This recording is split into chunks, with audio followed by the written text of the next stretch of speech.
وایي د نفاق د رنځ له درده که زه جوړ شم بیا مې ګوره چې د خپل وطن واکمن یم. د پروګرام په دې برخه کې په اوسني عصر کې د پښتو کلتوري او ادبي خوځښتونو ته یوه لنډه کتنه تر سرلیک لاندې محترم تکړه څېړونکی او لیکوال محمد رحیم یوسفي ته په ډېر درنښت بلنه ورکول کېږي چې خپله وینا موږ او تاسو ته واوروي.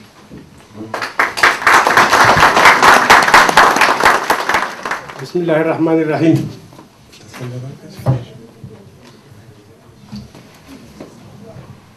نحمد ونصلي على رسوله الكريم وعلى آله وصحبه اجمعین. اما بعد، په اوسني عصر کې د پښتو ژبې کلتوري او ادبي خوځښتونو ته یوه لنډه کتنه. د کونړ د ځوانانو په د کلتوري ټولنې محترمو غړو او د رهبرۍ هیات درنو حاضرینو مشرانو کشرانو او د غونډې ټولو ګډون کوونکو او راغلو مېلمنو په ډېر خوشحاله یم چې نن یو ځل بیا د کونړ د ځوانانو کلتوري ټولنې مشرتابه یو بل مزګت ګام پورته کړی او د مرحوم ډاکټر کبیر ستوري په ویاړ یوه پرتمینه غونډه جوړه کړې ده. که څه هم د دې ټولنې امکانات ډېر محدود دي، خو د دې سره سره د ټولنې هر غړی په خاص ډول د کار کمیټه تر کومه ځایه چې ماته معلومه ده تل په دې هڅه او هڅه کې ده چې هر یو غړی د خپلو خلکو د خپل ملت په خیر او نفع ابتکاري ګامونه پورته کړي او هغه څه خپل ولس ته وړاندې کړي چې هغوی ورته اړین دي. د هر څه نه مخکې د لوی خدای جل جلاله څخه د دوی هر یو ته پوره بریالیتوب غواړم. دوستانو، د پښتو ژبه یوه ډېره پخوانۍ او د اریایي ژبو څخه یوه ډېره مهمه ژبه ده چې د نورو اریایي ژبو سره یو ځای منځته راغلې او د تاریخ د مختلفو پړاوونو څخه تېره شوې ده. ډېرې خوږې او ترخې څپېړې پر مخ وړلي او د تهذیب او د له منځه وړلو لپاره یې د پښتنو ملي او نړیوالو دشمنانو خصوصا ګاونډي هېوادونو او د هغې جملې څخه د ایران د هېواد مشرانو او کشرانو لیکوالانو او شاعرانو حکومت او دولت هڅه او هڅه کړې چې د پښتون د ستر ټبر پسې د تاریخ په مختلفو پړاوونو کې تبر ته نوي لاس واچوي او هر څومره چې په وس نشي دا ټبر د خپل کلتوري او فرهنګي اختلاف په اندر کې د هغوی د ژبې سره یو ځای بندي او محصول وساتي. که نور یې په وس کې څه پوره نه وو نو دومره یې خو یې کړي چې پښتانه عظیم توکم یې د اسرایلو پورې تړلی دی. دا د دښمنۍ ډک دریځ نظریات د یو نسل څخه د هغوی بل نسل ته یو پر بل پسې را انتقال شوی دی. په خورا خواشینۍ سره چې زموږ یو شمېر کورني سکټاریستان هم د هغه کینې او حسادت او بغض له مخې چې د پښتنو او د پښتنو د ژبې کلتور او فرهنګ سره یې لري دلته او هلته هم قصدا دغه پوچ نظریات زمزمه کول غواړي. خو زه هغه کتیبې چې تر اوسه لاسته راغلي او د افغانستان په موزیمونو کې څه خوندي او څه لوټماران د جګړې په اوږدو کلونو کې په خاص ډول د 1992 کال راهیسې لوټلي او په بهرنیو دلالانو تورې موږ ته دا راپه کوي چې پښتو د اریایي مهمو ژبو څخه یوه ژبه ده چې ویونکي پښتانه او د افغانستان د غوڅ اکثریت اوسېدونکي دي چې پاخه لیکوالان او ستر شاعران یې په خپله سینه کې روزلي او ټولنې ته یې وړاندې کړي دي. ډېر لوړ او پاخه سیاستوال حد لري، خو په خورا خواشینۍ سره چې په سیاسي ډګر کې یا د نورو تر اغېزې لاندې راغلي او یا د نامعلومو علتونو له مخې د خپلو روانو غوښتنو څخه تېر شوي. په هر صورت له کومه ځایه چې تاریخي شواهد په لاس کې شته د پټې خزانې په حواله د پښتون لومړنی شاعر عبدالکلور د امیر فولاد سوري زوی دی چې د غور د ولایت د بندیش په سیمه کې د دنیا ته یې سترګې غړولې دي. دی په 1913 کې د شعر په ژبه یوه پښتو قصیده ویلې چې موږ یې دلته یوه نمونه وړاندې کوو.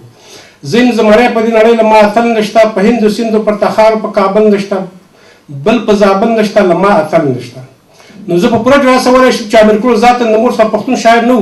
زېږېدلی، بلکې 1200 یا څه کم 1400 کاله مخکې چې امیر کروړ دا شعر یا دا قصیده ویلې بې له شکه چې د هغې څخه په سلهاوو کلونو مخکې هم پښتانه موجود وو او هم پښتو ژبه موجوده وه او دومره پرمختګ یې کړی چې بیا شاعر پکې پیدا کېږي او بیا پرې یوه مشهوره او تاریخي قصیده لیکي. په دې خبره ډېر غور او دقت پکار دی. پښتانه چې په لره او بله پښتونخوا کې اتلان پاتې شوي دي دا د دوی نیکونو او د پلرونو هغه میراث دی چې پړاو د یو نسل څخه بل نسل ته یې اتلوالي په میراثي توګه پاتې شوې ده. امیر کروړ چې په یو ځان د سلهاوو جنګیالو سره جنګېږي او بیا د جنګ او مبارزې په ډګر کې بریالیتوب ته لاسته راوړي نو د هغې له بسیل او کلاسین هم خپل نیکه د قهرمانۍ لار په تعقیبوي او غاصب او ښکېلاګر دښمن ته د هېواد د استقلال او د ازادۍ د غذا په مختلفو سنګرونو کې داسې د عبرت درسونه ورکوي چې لندن او مسکو دواړه ورته ګوتې په غاښونو کې نیسي. نو بیا واشنګټن خو هم انشاءالله پرته له ماتې او پښیمانۍ بل هېڅ شی هم نشي ترلاسه کولی. د پښتنو هوډ، د پښتني ننګ او د پښتني غیرت یوه خاصه بېلګه ده چې د نړۍ په نورو اقوامو او توکمونو کې دا بېلګه نه لیدل کېږي. محترم حاضرینو، د ډېر ښه سرلیکان دې ماته مقاله راکړل شي لازم ده چې خورا زیات تحقیق او زیات ریسرچ پرې وشي. دا موضوع یو جلا سیمینار غواړي تر څو د پښتنو او د پښتنو د اصیل کلتور او عالي فرهنګ په باب کوټلي او بشپړ ریسرچ ترسره شي او جواب شي چې پښتانه څوک، پښتو ژبه څه شی او پښتني کلتور او فرهنګ یعنې څه. که زمینه مسایل شي ان شاء الله تعالی چې په کوم بل سیمینار کې په دې باب لازمي څرګندونې هم وشي او د پښتني ننګ پت عزت او د پښتو د ژبې د کلتور او ادب په هکله به ډېر نوي مسایل وړاندې شي. موږ دلته د لوی احمدشاه بابا یعنې د 1940 کال راهیسې چې د لومړي ځل لپاره دغه نومیالی پاچا د تاریخي افغانستان په دننه کې د یوې پراخې پښتنې امپراتورۍ بنسټ کېښود او په دې ډول د اسیا په زړه کې د افغانستان په نوم یو هېواد د نړۍ په سیاسي نقشه کې خپل ځای ونیو، نو د اسیا د دې برخې په پېښه لیک کې یو نوی څپرکی ورزیات شو چې علامه اقبال ورته د زړه خطاب وکړ. ما یوه لنډه مقاله تعقیب مقاله لیکلې چې په لا ډول یې وړاندې کوم. احمدشاه بابا چې د شعر رسول خپلوۍ جرګه کې د مشر په توګه انتخاب شو، نو په دې انتخاب یو انګریز لیکوال جارج روسل کیپل وایي چې د پښتنو د جرګې اصل تر ټولو غوره دیموکراسي ده.